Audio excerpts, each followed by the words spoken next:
Bismillahirrahmanirrahim. Alhamdulillahi rabbil alamin. Allahumma salli ala sayyidina Muhammad wa ala ali sayyidina Muhammad. Amma ba'd. Hadhihi mafahimuna yang kedua tentang mazhab apa yang paling baik indallah. Thariqah apa yang paling afdal, paling tinggi dan paling baik indallah, di sisi Allah Subhanahu wa taala. Mulai saya mengenal thariqah dan kebetulan tempat saya menimba pemahaman itu Sayyidina Maulana Al-Walid Al-Habib Abdullah bin Abdul Qadir Bil-Faqih, thariqahnya Alawiyah. Syekhuna Abu Yahya thariqahnya Qadiriyah Naqsyabandiyah. Begitu juga Syekhuna Kiai Qastalani thariqahnya Qadiriyah Naqsyabandiyah.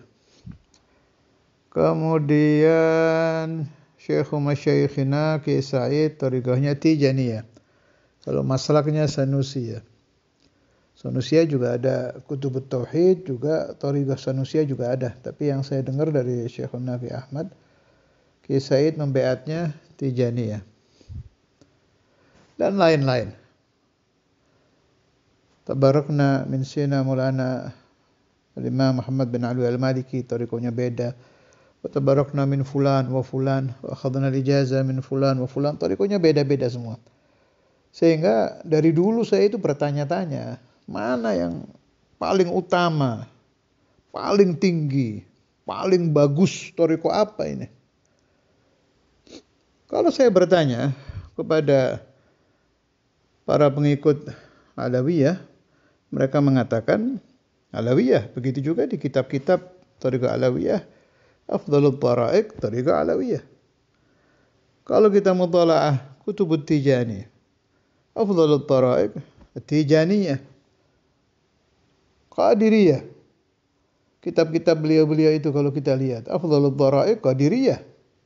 Malah saya pernah dengar dari salah satu penyebar thariqah Qadiriyah yang mengatakan bahwa Syekh Abdul Qadir Al-Jailani ketika mengatakan qadami ala raqabati kulli wali, yang terkenal itu telapak kaki saya di atas pundaknya semua aulia dari masyriq sampai ke maghrib, itu berlaku untuk setiap zaman. Saya pernah dengar keterangan itu. Tapi kalau kita ngobrol-ngobrol dengan mursyid-mursyid Tijaniyah, beda lagi. Bahwa al-khatam, maqam khatmiyah untuk para aulia itu bukan hanya di zaman Sayyidi Ahmad Tijani, fi jamil azman, diemban oleh Sayyidi Ahmad Tijani dan lain-lain. Sehingga saya bingung akhirnya, ini mana yang afdal? Jelas kita sebagai orang yang ingin cepat sampai kepada Allah, apalagi darah muda, ingin yang paling top, paling cepat, paling tinggi. Walhamdulillah, satu waktu saya mendapat hadiah kitab dari Sadiquna, Sahibuna, Ajengan Ali Talha, anak dari Ajengan Abu Hamid, cucu dari Syekhuna Abu Yahya. Tak tahu beliau dapat kitab ini dari mana, tapi ini kitab ajib jiddan. Nama kitabnya Ad-Durrul Thamin fi Mubashshiratin Nabiyil Amin, karangan Waliullah Ad-Dahlawi. Itu kumpulan 40 hadis pertemuan ruhani beliau dengan Rasulullah sallallahu alaihi wasallam. Di sini di hadis nomor 10, al-hadithul ashir. Sa'altuhu sallallahu alaihi wasallam an hadhihi al-madhahib wa hadhihi al-turuq ayyuha awla 'indahu bil akhdhi wa ahab. ففاض على قلبي منه أن المذاهب، ini garis bawah ini, أن المذاهب والطرق كلها سواء لا فضل لواحد على الآخر. Jadi Waliullah Ad-Dahlawi bertanya kepada Rasulullah sallallahu alaihi wasallam, Ini hadis menurut penjelasan yang saya terima dari Sayyidina Maulana Al-Walid Al-Habib Abdullah bin Abdul Qadir Al-Fiqi, beliau katakan hadis-hadis model begini itu dibilang hadis min tariqi ahlil batin. Jelas boleh diamalkan. Sayyidina Al-Walid juga sering mengamalkan hadis-hadis min tariqi ahlil batin. Bahkan kalau khilaf antara pemahaman-pemahaman ahlul zahir dengan pemahaman-pemahaman ahlul batin, yang mereka mengambil pemahaman min ruhaniyati Rasulullah sallallahu alaihi wasallam, sering Sayyidina Al-Walid mengambil pemahaman dari ahlul batin selagi tidak bertentangan dengan syariah. Hadis ini menerangkan bahwa Waliullah Ad-Dahlawi bertanya kepada ruh Rasulullah sallallahu alaihi wasallam, mazhab apa yang paling tinggi dan paling dicintai oleh Allah Rasulullah? Thariqah apa yang paling tinggi dan paling dicintai oleh Allah Rasulullah?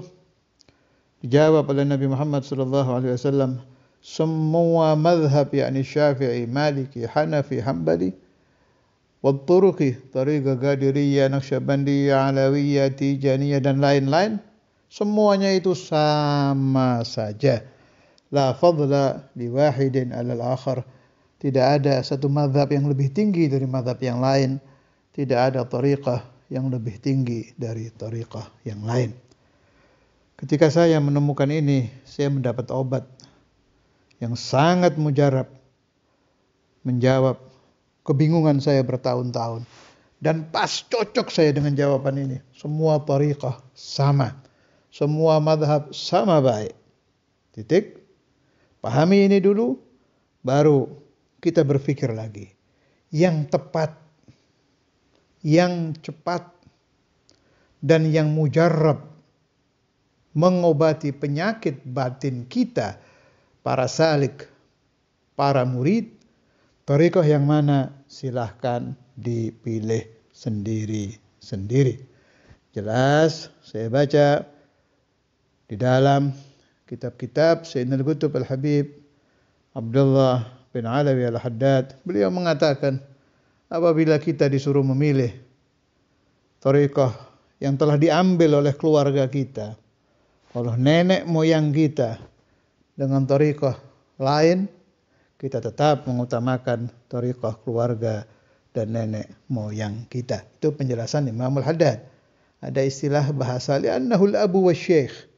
Sebab kalau kepada thariqah nenek moyang, kita boleh mengambil karena beliau itu adalah guru-guru kita. Juga kita ada ikatan keluarga, ikatan darah, ikatan anak, bapak, kakek, datuk, dan lain-lain. Itu lebih baik diambil. Tapi untuk urusan ijazat ini beda lagi. Aurat itu beda lagi. Itu bukan thariqah. Boleh kita ambil. Dari Tijaniyah kita ambil Salatul Fatih. Dari Naqsyabandi kita ambil zikir nafas.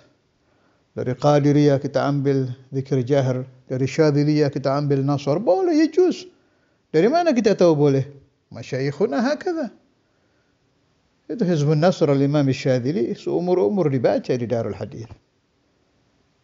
Kemudian zikir di Ratibul Attas, di sini Al-Qutb Al-Habib Umar bin Abdurrahman Al-Attas, yang ada Allah 25, la ilaha illallah 5, itu dari Naqsyabandi. Menunjukkan bahwa pengobatan lewat aurat boleh diambil dari thariqah lain tanpa kita meninggalkan thariqah nenek moyang kita. Wassallallahu ala sayyidina Maulana Muhammad wa ala alihi wa sahbihi wa sallama walhamdulillahi rabbil alamin.